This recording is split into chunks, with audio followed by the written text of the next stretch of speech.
I'm walking down the I do want to say to Doni and many of you in this room that over a very long career in this city, all of you have helped me and my colleagues tell the truth and to try to tell. I may not look like you and you me, but Get my head up. I'm from South Carolina, so I just got it. What does this event mean to you, Miss Peggy Morris? Oh, my heart. Happy 20th anniversary. My heart is about loving up on my sisters. Do you know what it feels like to have your sisters in the room? John. And dare to be different and unique. I'm gonna be the best me I can be by letting His glory shine through. I am beautiful, I am blessed, but not just what you see in the flesh. I'm free from people, free from myself. The doctor lived next door to the janitor, to the reverend, and the lawyer. We were together. Now we get so high and mighty that you create stress for your society because you don't like poor black folks either. That's a health problem. Get yourself together so I can stop being taking care of geriatric people and get back to pediatrics. I thank you, Doni, for all you've done. Let's keep doing it all and more. Letting His glory shine through. Dare to be you, dare to be me, dare to be different and unique. I'm gonna be the best me I can be by letting His glory shine through. And I dare you, I dare you, I dare you to be you.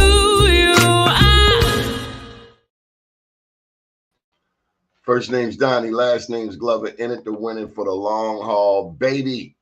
So how many of you knew that, or how many of you know who Fannie Jackson Coppin was? A teacher, a principal, a lecturer, missionary to Africa, warrior against the most cruel oppression. Fannie Jackson Coppin conquered overwhelming obstacles and became the beacon by which future generations would set their courses. Having grown up at least the second part of childhood in West Baltimore, just about 4 blocks from Coppin State, Coppin has been a staple in my life. And as I've gotten older, I've found out how much it means to other people. Without further ado, to talk about Coppin, we're here with Mr. Kevin Carr. Good morning, sir. How are you? Oh, your volume's not on. We're gonna work with you, Kevin. We know you. We know you. We know you're very special. So let's just help you out. You don't have your volume on. We know you special though. You got no volume? Well, answer your phone. We're all ready for you. We got all kinds. We get all kinds of people who are technologically challenged. How are you, sir? I'm doing great, and yourself. Thank you for inviting me this morning. Okay, well, who are you? Who am I? Yes, who are you? My name is Kevin A. Carr, the alumni president here at the great Coppin State University. That's who I am. Okay. You know, I majored in media arts there at Coppin State. Media arts? Yeah. No, I work in the School of Graduate Studies. No, I said I did. I did. Oh, you did. Oh, okay then. Thank you for the promotion. Well, I was going somewhere with this. And one thing we learned in the lighting class is that the inside light and the outside light, they kind of clash. So because your camera is like facing the window. Okay, let me move it. Let me move it. Yeah, you don't want the outside light competing with the inside light. Yeah, there you go. We learned that from people like Professor Ron Nichols. Then you got to slide over to your right. Right, got it. All right, thank you. Now, since you're adjusting, you can tilt your camera down because you got a lot of head space. All right. There you go. Not too much. That's there you go. There you go. All right. Is that better? It's a lot better. Great. All right. So you're there in the new business building. That is a beautiful, beautiful building right there at the corner of North and Warwick. You don't understand. Right there at that corner, man, a lot of people used to get got. I do understand that, but yes, the alums should come out and see this great new building, the College of Business building right here on North Avenue and Warwick. You do not want to miss coming to and taking a tour of this building. Doni was here about last week. I took him on every tour of this building, and he fell in love with the College of Business. And I want the other alums to do the same. Yeah, I pointed out my office too. You said somebody currently occupies that space, but we're gonna have to talk with them because I see my name on the door. All right, I got you. All right, absolutely. Your name will be somewhere, Doni, because you are a great alumnus of this great institution, and we are so indebted to you for doing what you do in the community, what you have done in the community, and we want to help you with getting the word out about this great institution. Okay, so what does it mean for you to become the new president of the Alumni Association? Give me that question again. I'm sorry. What did you say? What does it mean to you to be the president of the Alumni Association? Okay, what does it mean for me to be the president of the Alumni Association? Well, as the president of any great organization, you must be the forefront of the organization. It means that you will be out there engaging with the alums, getting the alums to come back to the institution, engaging them, talking with them, and being just right out with them.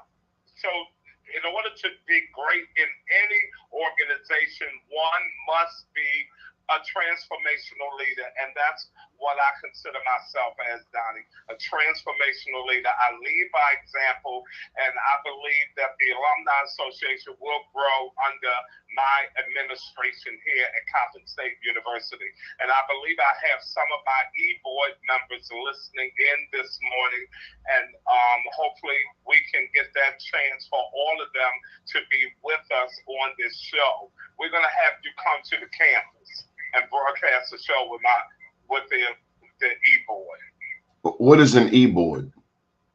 That's the executive board. My first vice president, second vice president, treasurer, parliamentarian, sergeant at arms. That's and we have a student representative here on our e-board. That's the executive board. That's the board that actually runs the Alumni Association. And who are these people? Can we give them names? Yes, I can give their names, but their names are located on our website. They should be on the website now. We have Don Kemp, we have Nicole Butler, we have Paul Williams, we have Tori Carter, we have Taquan Hayes, and we have Aaliyah Wood.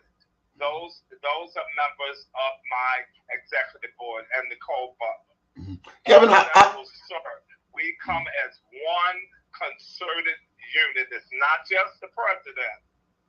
Everybody knows the president, but I want everybody to know my executive board members as well. How did you end up choosing Coppin to go to school?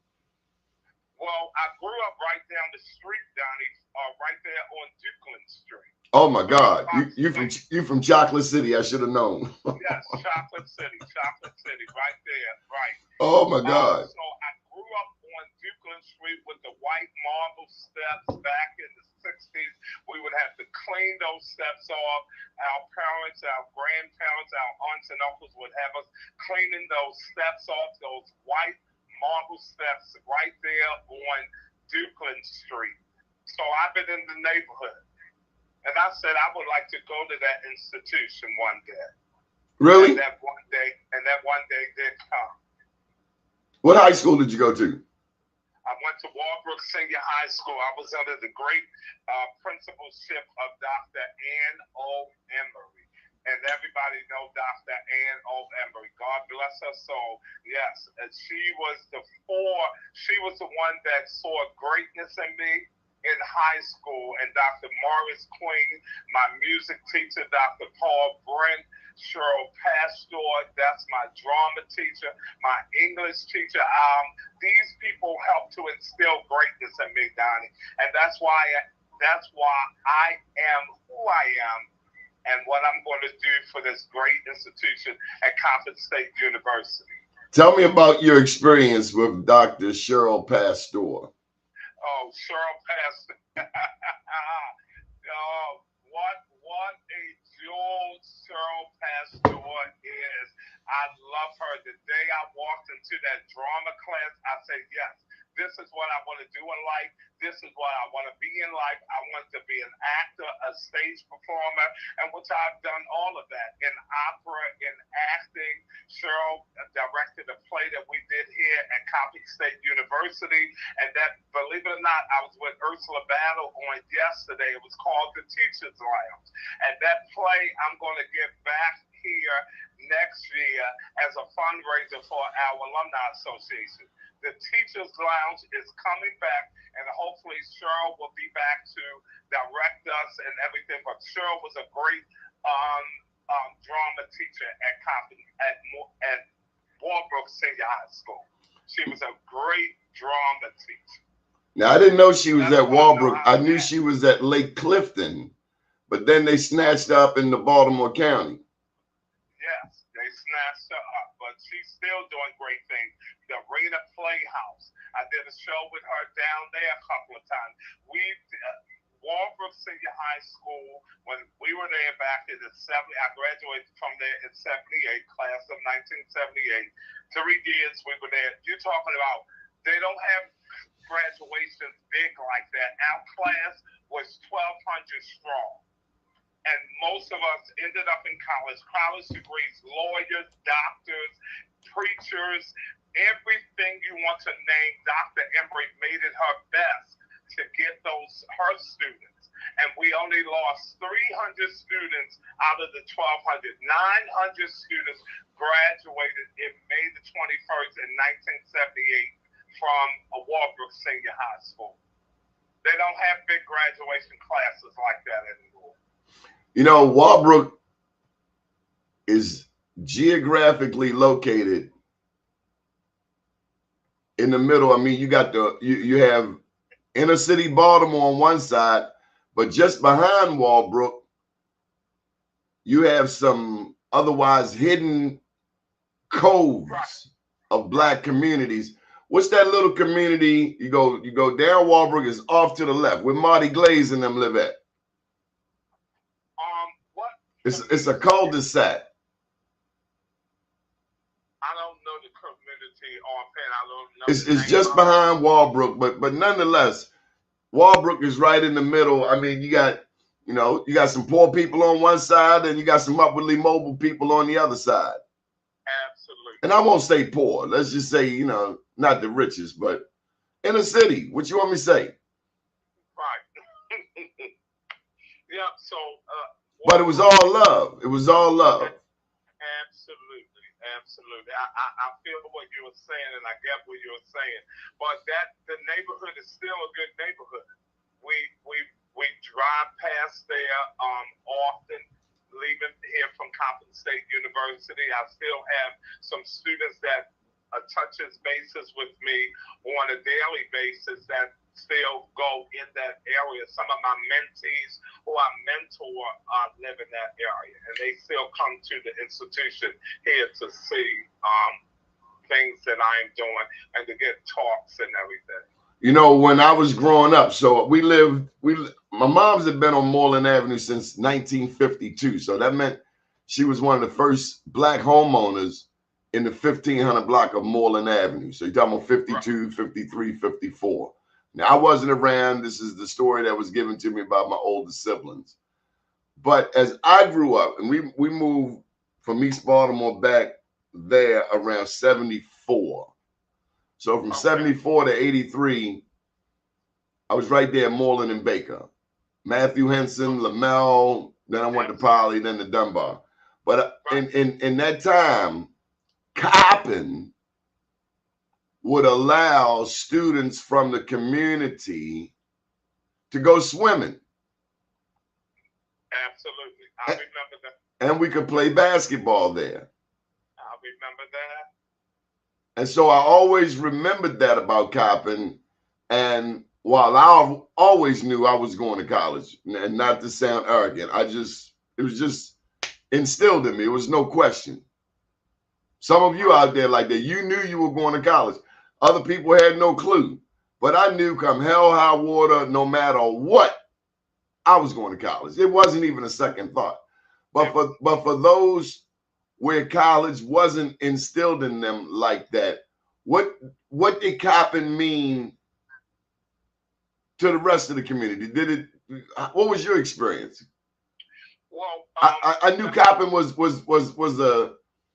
proof positive to other people that, hey, I can go to college too. It's right there.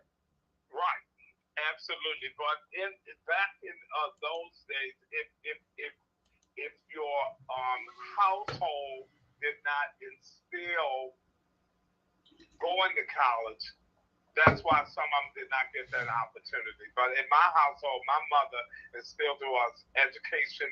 You must get your education.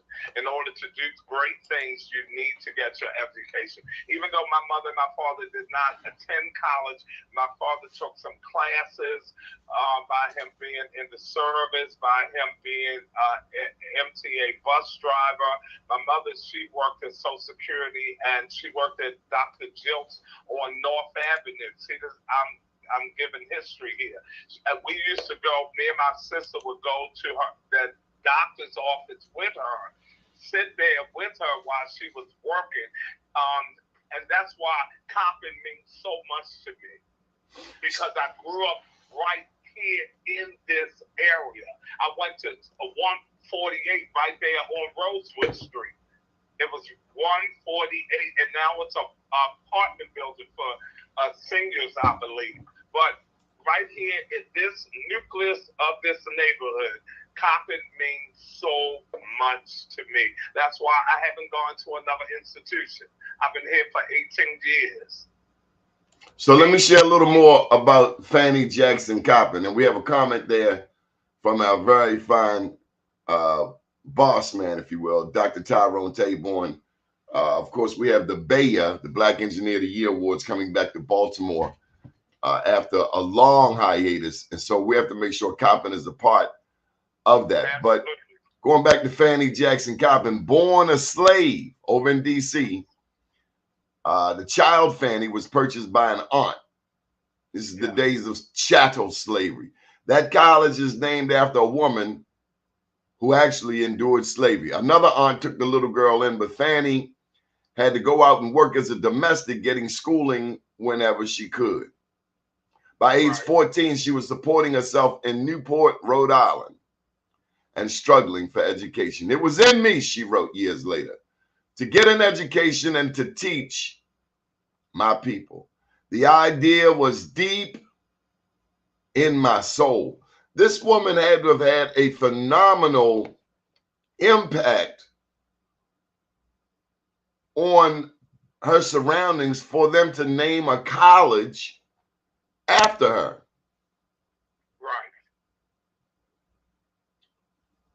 Can Coppin, what is your hope as we move forward? You see Dr. Taborn talking about the metaverse. I don't know if you know about the Oculus goggles and where technology is going today, but you have these new buildings.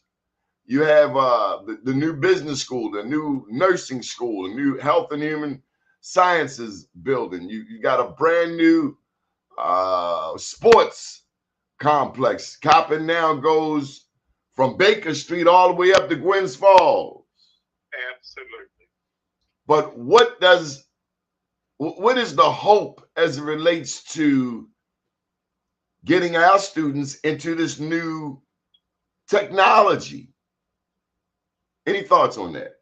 Yes, our theme here at Coppin is all in for Coppin.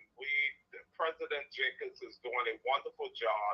He's getting the campus geared up to where we need to go. In order for us to go somewhere, we ourselves must believe in our priorities that Dr. Jenkins and the Alumni Association can come up with, and I have a copy of the document right here, our strategic plans. We must believe in it. We must put Coppin at the forefront of everything we do, and that's why I'm glad I am in this position, because I breathe Coppin State University. Okay, so touch on some of that strategic plan. You got it right in front of you. Share some of it with us. I got it. A strong connections within the community. That's why I'm here, and my board is willing, and we must get out there in the community to connect with the community. In order for our students to come to make Coppin the university of choice, and we, the people here at Coppin, must get out and tell the story about Fanny Jackson Coppin, to tell the story how we grew up. I can even tell my story. Sometimes you don't even know Fanny Jackson Coppin's real story, but we know that the institution was named after her. Some people thought that Fanny actually went here. Fanny did not go to Coppin. The institution was named after her. And Doni, this is the only second female in the country whose name is named after a female. Other one being Mary McLeod Bethune. Yes, right. Fanny is the second one. And Mary McLeod Bethune, she of course was down in Florida. She had the Daytona School for Girls.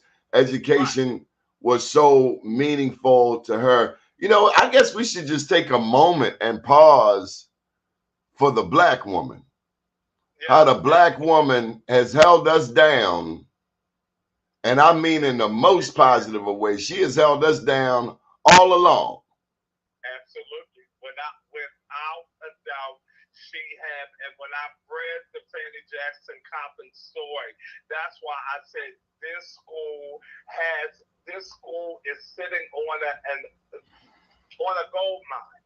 We are sitting on North Avenue on a gold mine, and students will know about Coppin State University because it will be the university of choice. Tell me a little more. Yes. So our strategic plan number 2, all in for Coppin. We want the alumni to come back to this institution starting in September.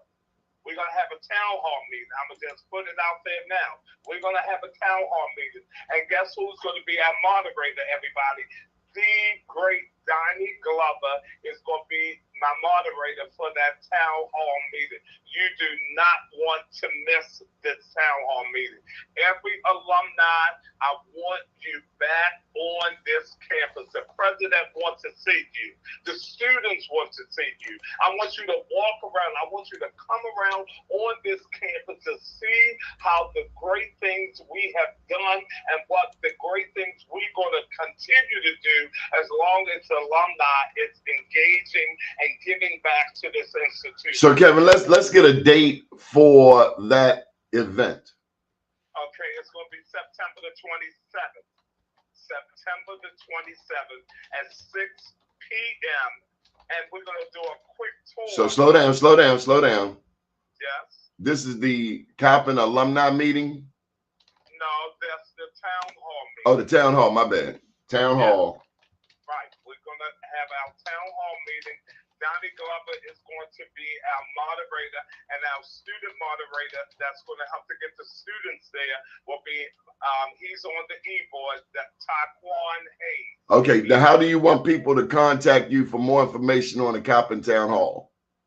They can contact me to my email, Carr, that's Carr, at coppin.edu. Carr, Carr, at coppin.edu. Or they can call. Is that right there? Is that right? Yeah, that's right. Oh, you want to put a phone number up there too? Yeah, 410.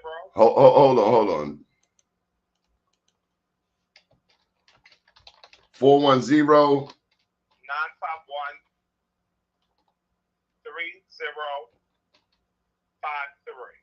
That's my office number. Now we're doing this, Kevin, because we want to pack out James Weldon Johnson's auditorium.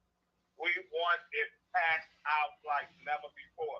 It seats 850 people. I want 850 alums at that event. What day is the 27th? It's September the 27th. So that's a Wednesday. Yes. Why should alumni come to this meeting? Why should alumni come to this meeting? You know, that's a stall tactic. I want you to know this, Mr. PR man. You repeating my question. That's a stall tactic. No, that's not a stall tactic. I want to be certain what you ask, and I want to be certain I hear what you ask. Why should people want to come to this meeting? People, the alumni should come to this meeting because we want to hear from you. We want to hear your concerns. We want to hear your thoughts. We want to even hear your ideas. We want to hear them. That's why when we first got together, my e-board, I said, first thing I want to do is have a town hall meeting for the alumni to come back on this campus to engage us. And my e-board, my executive e-board members will serve as the panel. That's how transparent we're going to be.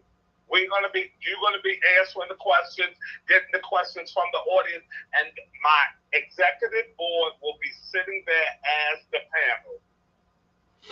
You know, I want you to catch up with Andrew, and I want him to set you up a little, you know, 'cause next time you come on here, we want you looking at us at the camera, not all the way over there. You know, Andrew Brzezinski?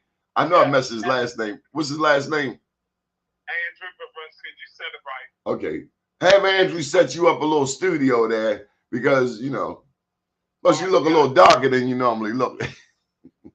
I'm sorry. It's the light.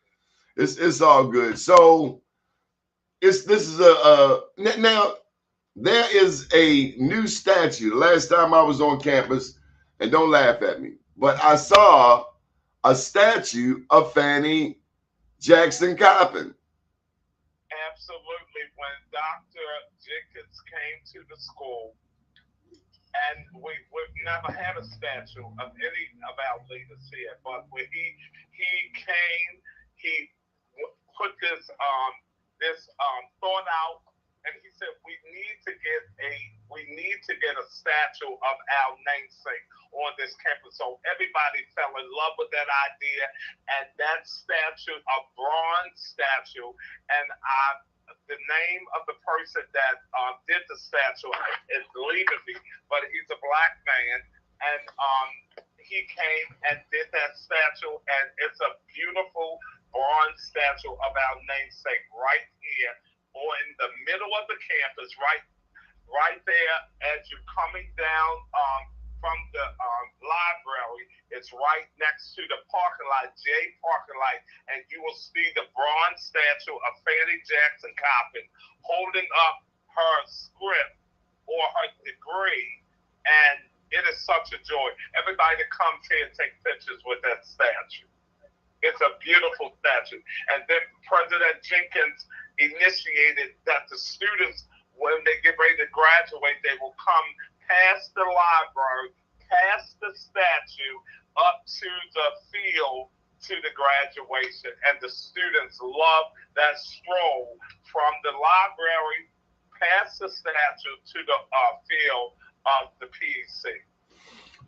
When you consider what Coppin looked like growing up, and now you're a full-grown man, years later, now into your early 60s, how does it feel to look at how Coppin has evolved?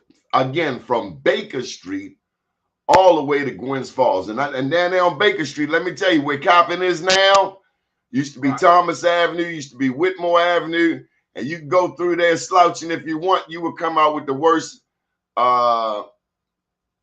You get beat up. I don't know what I mean.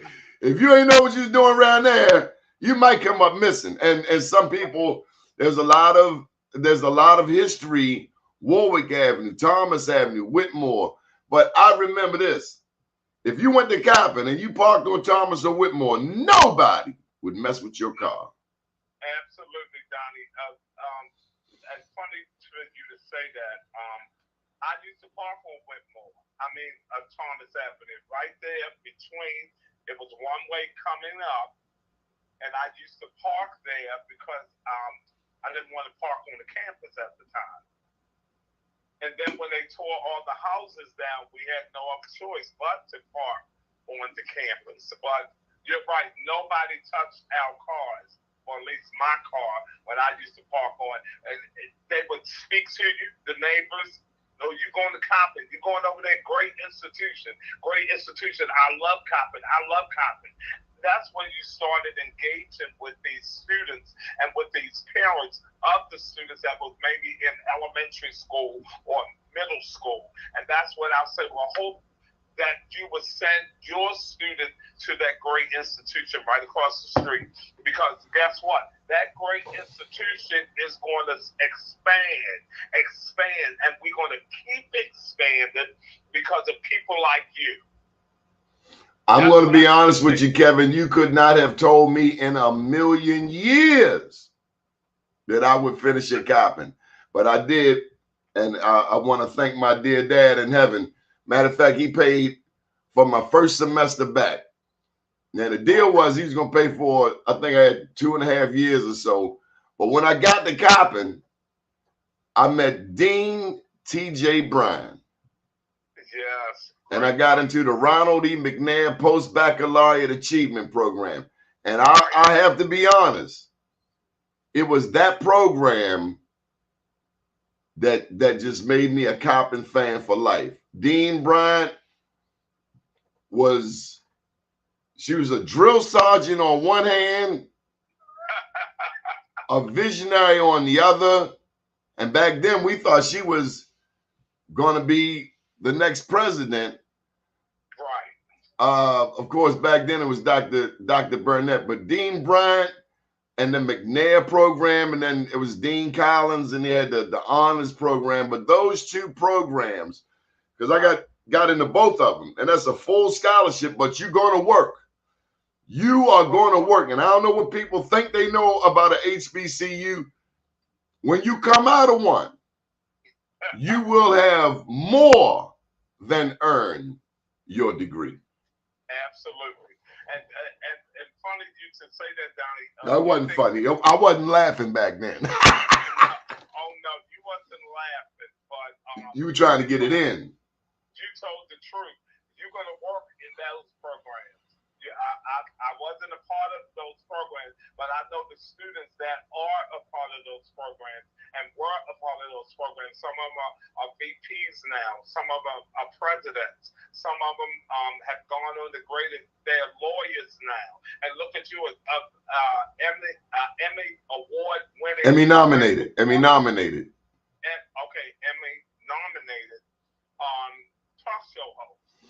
What great, right. 21 years, I believe you said on last week at the meeting when I got my wonderful award. I thank you so very much for the Joe Mann's Black Wall Street Award. I really thank you and Sean and all the great people of that organization.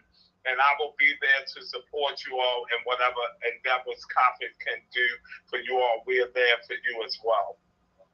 And you just touched on so many great things. And there's no great story like the Fannie Jackson Coppin story. And we failed to mention, she was the first Black African-American who graduated from Oberlin. In Ohio. Yes. Oberlin, which is is into music now, because when you want to, when you reach that pinnacle, like Juilliard School of Music, Oberlin, Curtis, because I was a classical singer. I was trained as a classical singer at Morgan State University and at Dillard University. And then I transferred from Morgan to Coppin. Well, let me share a little bit more about her history. She attended Rhode Island State Normal School, then Oberlin College, where her achievements were amazing. She was the first Black person chosen to be a pupil teacher there. In her senior year, she organized evening classes to teach freedmen. After her graduation in 1865, so she graduated the year slavery was officially ended. Fannie Jackson was appointed to the Institute for Colored Youth, a Quaker school in Philadelphia. Within 4 years, she became head principal, from which position she influenced 2 generations of young people. Her school was centered, Her school was centered on this dream. She expanded the curriculum to include an industrial department, established a women's industrial exchange to display the mechanical and artistic works of young women, and founded a home for girls and young women to house workers. In 1881, she married Reverend Levi J. Coppin, a prominent AME minister, and together they were a driving force in America. That does no justice to her resume, but I did want to plug a young lady. When I was in that McNair program, her name was Patricia Njenga. Now, I was 33, a returning student, older than other kids on campus, but I remember Patricia Njenga. She's from Nairobi, Kenya.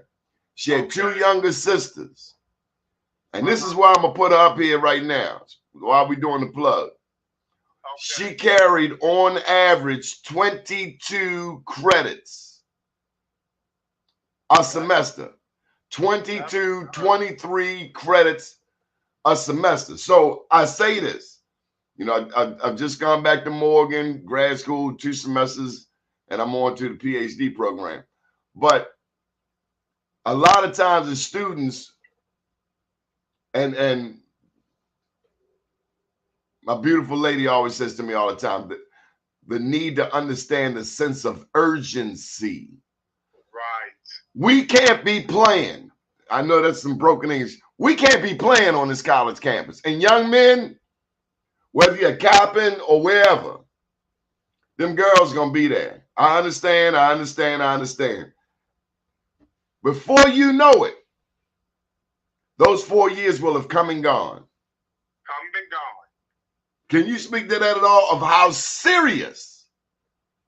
If you've been blessed to be on a college campus, I understand having a nice time. But those sisters are not playing. No, they're not. No, they are graduating. High numbers. What do we have to do to bring home the importance of finishing? Anybody can start. Can you finish? And that's one thing that we are doing. We are making sure that these students, and Doni, to be truthful, the young men and the women, but the women are self-motivated. Sometimes our guys do need help, and that's why we mentor a lot of guys here on the campus, and females as well. But it's the guys that really need to mentor it, because, like you said, sometimes they can get sidetracked with those. I tell guys, come on, you're not here for that. You're here to get to learning. I ain't gonna tell them they're not there to have a little fun. Yeah, but don't lose sight of the goal. The sister that's beside you, she finishing. Patricia Njenga carried 22, 23 credits on average. And I looked at me because I do 18, vacillate between 15 and 18. When I learned her story, she come all the way here from East Africa, taking care of her 2 little sisters and carrying that many credits. I say, Doni, you in here BSing. It's time to get this thing done. Right. And Doni, even in my undergrad here at Coppin, 2 semesters, because I wanted to hurry up and finish, I did take 21 credits, and it nearly killed me. She was doing it and just running. No problem. I run for my country. I'm very serious. Absolutely. See, yes. And most of the students, we tell them, if you want to get out of here, take a heavy course load, but make sure you get A's and B's in those course loads. What I'm saying is, Kevin, we've been faking the funk. We've been jiving for too long.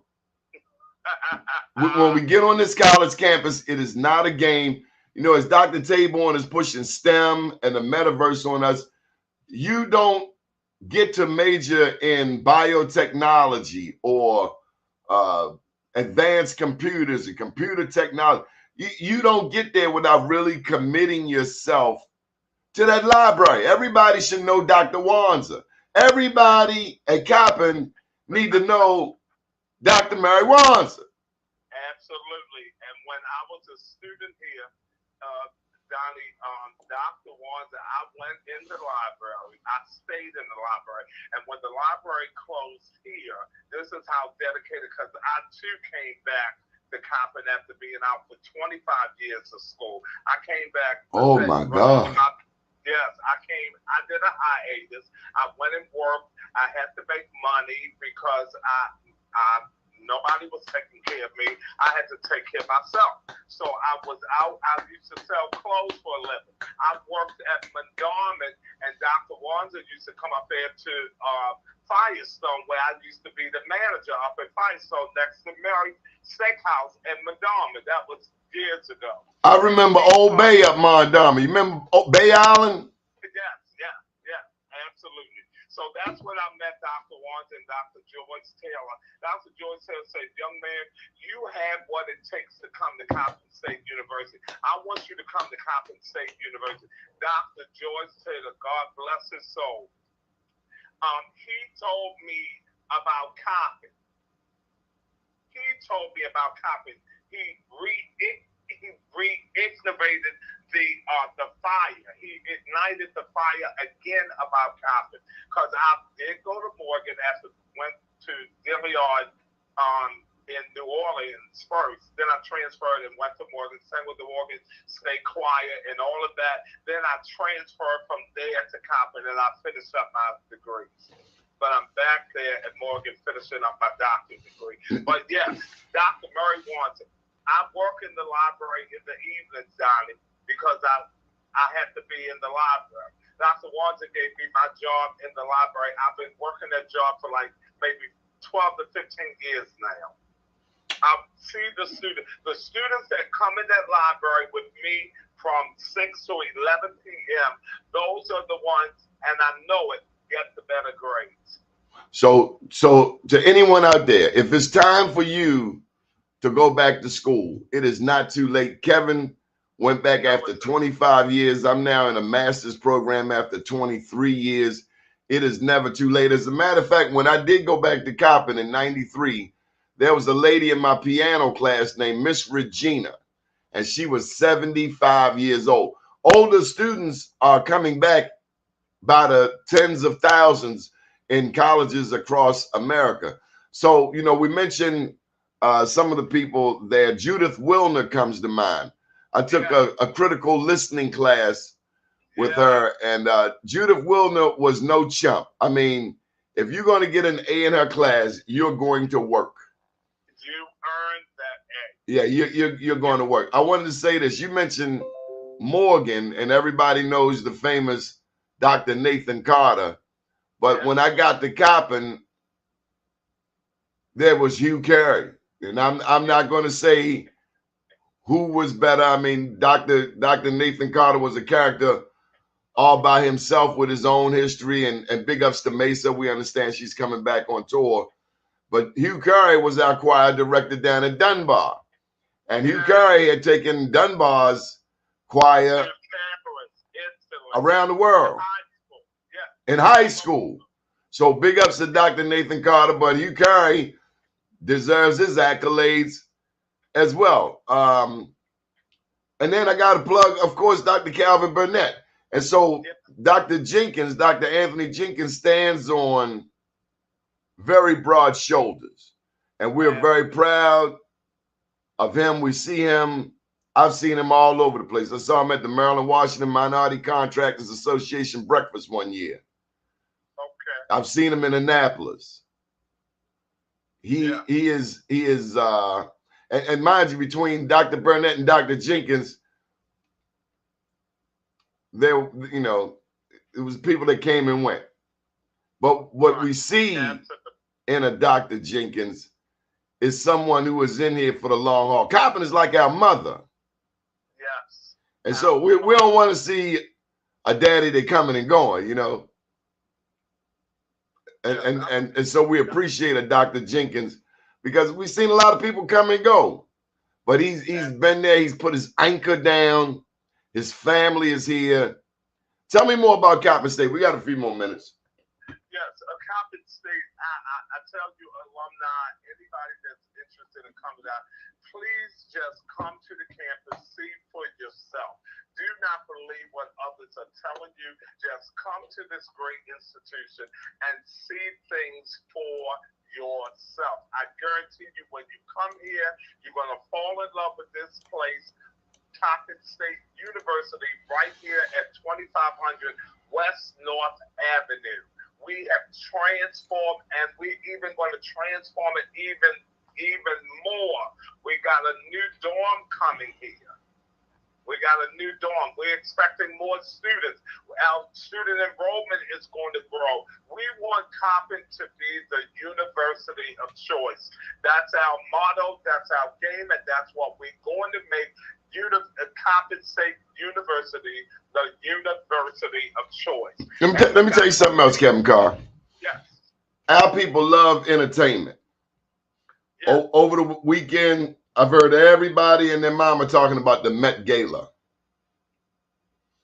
I remember on the campus of Coppin State, the most beautiful event I've ever seen in the city of Baltimore. It was a black tie. Absolutely. Right there on the promenade. Yes, I used to work those with Dr. Hattie Washington. She was the VP. Oh, my God. She was the VP of Institutional Advancement. Black tie affair. Absolutely. Right there, got the water, got the tents. Oh, my God. It was the greatest night in Baltimore.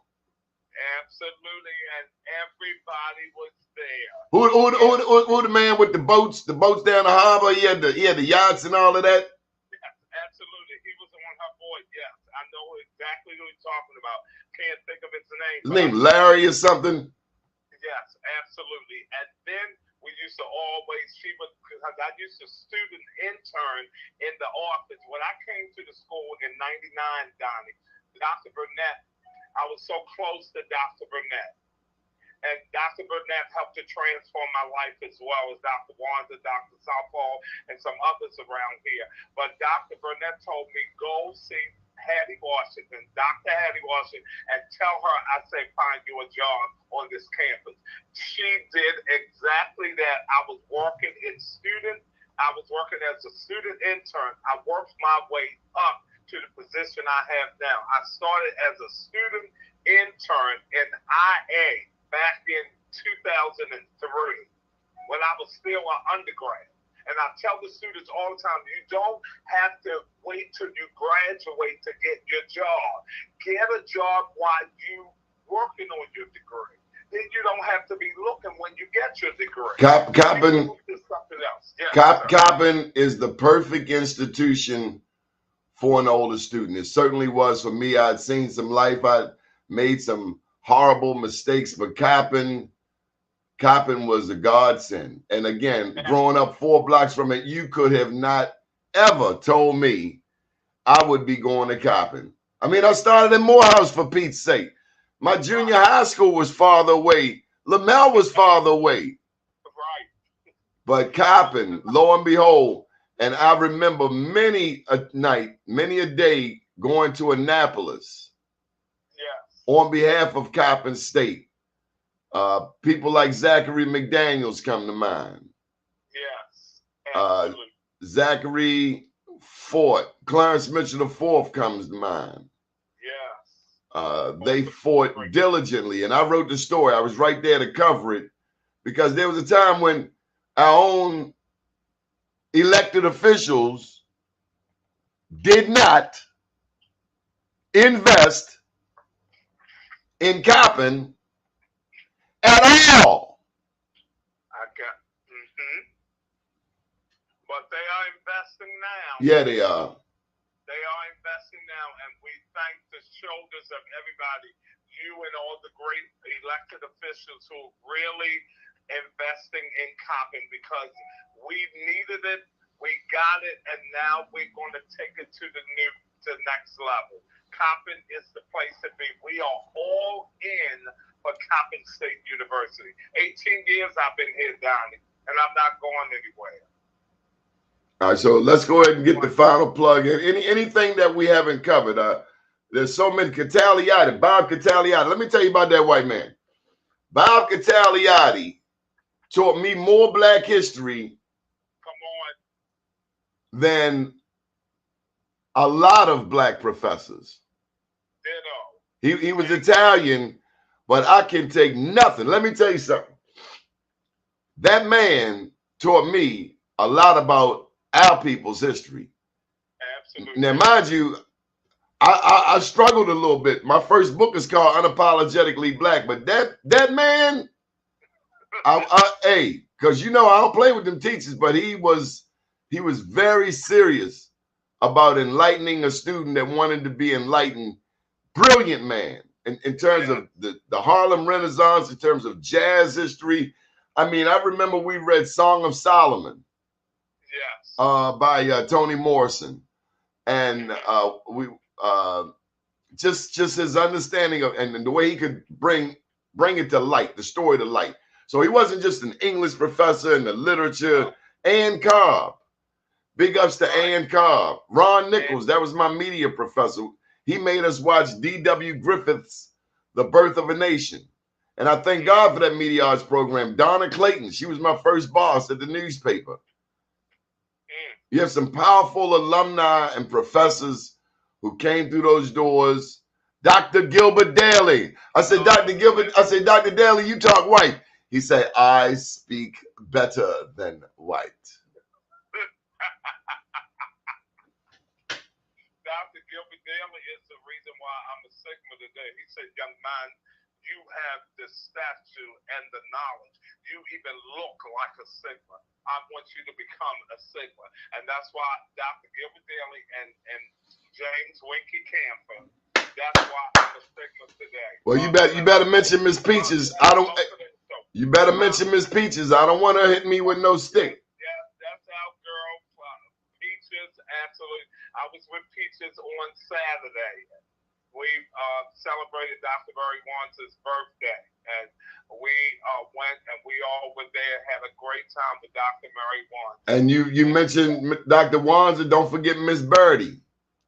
Yes, absolutely. Mrs. Cruz, she worked right there in that library, and she was just a quiet storm. Yes, she was. Yeah. So I will never forget Miss Birdie. I went to school with her son Larry, but that woman, she was just, you know, no matter how off the hook I was, she just calmed me right on down. Calm you down. You know, them elders ain't play with you like, boy, you better be cool. No. Donnie, we've had some same teachers on this journey. We've been on this. Fang Mitchell. Fang Mitchell. Yes, Fang Mitchell. I bumped into Fang down in Atlanta, Coach Fang. But he was a father figure, just like Bob Wade over at Dunbar. A father figure, more than a basketball coach. And so when we get these various positions, when God elevates us, we got to remember it's not about us. It's not about us. It's about serving the people. And then somebody's watching you, and you probably, like, you got any selfish desires or intentions, you probably want to host to them. Right. If not, get rid of them altogether. Right. Terry Thornton comes to mind. I don't know if you know Reverend Terry Thornton. He was in McNair with me, and just met some really great people at Coppin. And again, I got to give big ups to our media professor, Ron Nichols. Marconi, media. Man, I learned media at Coppin. These cats were well versed. Ron Nichols did the first Budweiser commercial. This Bud's for you. Okay. All right. But I just want to say this, Donnie. I want our alums and the guests here these are the 3 T's.